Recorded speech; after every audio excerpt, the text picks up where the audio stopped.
Now, we have a very exciting proposition for the Siggers in the chat. We have JDI Inc. This is just a post from them on the Sig Sauer AG Sig 563 has been approved by the ATF for import in its 13.6 and 8.9 variants due to the 39% tariff and a 20+% exchange rate. A limited number will be imported. So this is the Sig Sauer Swiss 563s, which are kind of hot. They're kind of a vibe. They're pretty cool. I think they're technically an AK, right? Aren't these technically an AK? Because they're long stroke. Am I getting that right? AK guys are going to be like, actually, not Rocket Lock.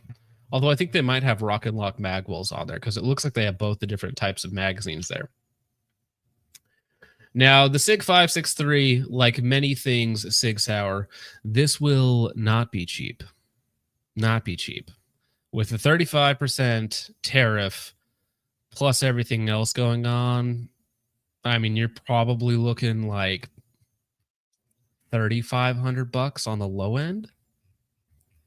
Definitely more expensive than a MPX, right? It looks like a Jackal. You take that back right now. Unbelievable, Chud. It's a trans AK. Many rupees. Many rupees indeed. Yeah, Jackal, but $5,000. Well, I would hope it's made in Switzerland, right? So that gives it a little bit of mystique. So it's definitely better than a Jackal, surely. We have some new exclusive images of the Sig Sauer SG563 SB, and we love to share here our photo of the day. The lower says 556 by 45 Sig Sauer AG, made in Switzerland, and the new handguard is free floating with M-LOK and Picatinny rails on top. The trigger is from Mac AG in Germany and is fully adjustable. It felt really, really nice with a short reset. That's good to know. I wonder what contract these are for. Who's using these over there?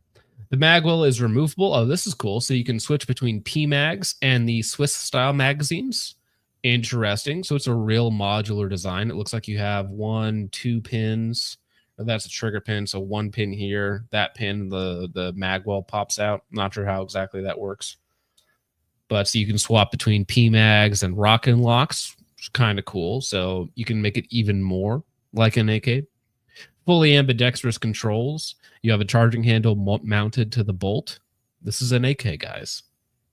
This is just a cool AK. Now, for our US-based guys, obviously 13.6 and 8.9 inches sound utterly ridiculous. However, Europe is not plagued with our SBR laws, so there's no reason for like a 14.5 pin and weld or a 16-inch or any of that nonsense. So they quite literally just bring out a millimeter spec and say just do that, right? And whatever that ends up being. So 8.9 inches is probably for 300 blackout if I had to guess. Not that 5.56 can't work in a barrel that short, but it's certainly not ideal. And 13.6 inches is pretty general purpose, I would say. Now, would I ever buy one of these? No. Would I ever shoot one? Yes, absolutely. For the amount of money they are almost assuredly going to go for, 3.5, 4, maybe even more. Probably not worth it for me. So all in all, as you may have noticed, this is a mixture of Sig 553 and Sig MCX features where classic design meets modern ergonomics.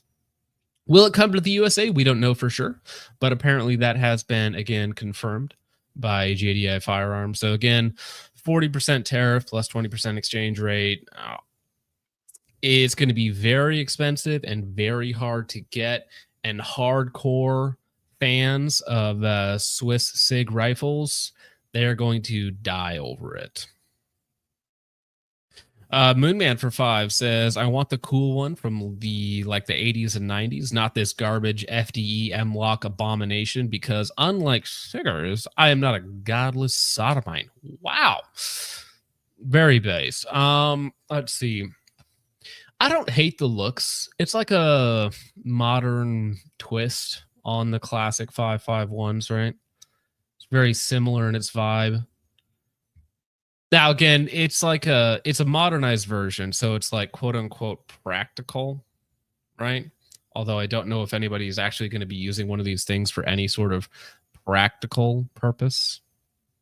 I don't think somebody's like, oh, this is my next go to work on. No. This is a collection rifle. There's no department that's out there like, how many of these imported 563s can we get our hands on to use for our SWAT team? Just not going to happen. Not going to happen, even though it's probably still fine.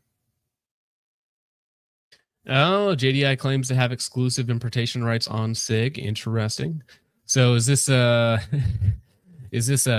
Tim Military Arms Channels type situation where they're like, listen, guys, we had to buy up the imports and then sell them at $10,000. Okay. There's a limited stock, which we did on purpose to drive the price up. Who knows? I don't know anything about JDI firearms or their importation habits or anything like that. Although, again, somebody did point this out to me the other day, that the importation market is one of the few areas where you can still make a absolute ridiculous amount of money on firearm products, right? Because you do have, whether it's synthetic or real, you have limited supply, right? So you can physically limit the supply by only importing X number of guns, right? So you can limit the supply, which can jack up demand, or you can bring in as many as you can, basically. Now it's more tricky. It's a little bit more difficult, right? But the reward is there. So you can still make a lot of money on imports, especially if it's an exclusive or nobody else can do it. Is Kyle still in chat, or did he get scared off right at the beginning? He's got to still be here, right? Literally a BRN 180. That's not true. I have a BRN 180. It's behind the cello. You guys can't see it, but it's behind the cello. And the BRN 180s are, yeah, for sure, one of the rifles of all time, I would say. No doubt about it.